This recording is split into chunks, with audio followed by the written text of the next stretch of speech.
தொடர் மழையால் தமிழ்நாட்டில் நெல்லின் ஈரப்பதம் அதிகரிப்பு.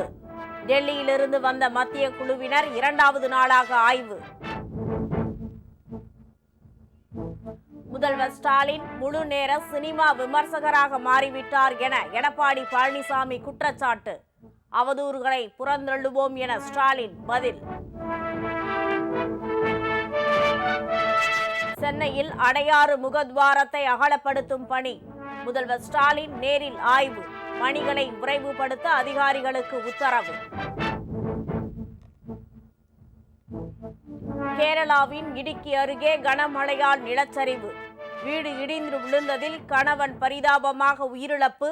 மனைவி உயிர் தப்பினார்.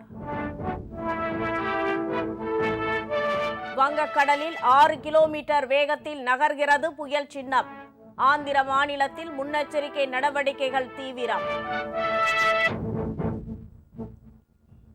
குடியரசு துணைத் தலைவரான பிறகு முதல் வெளிநாட்டு பயணம். செசல்ஸ் நாட்டிற்கு புறப்பட்டு சென்றார் CP ராதாகிருஷ்ணன்.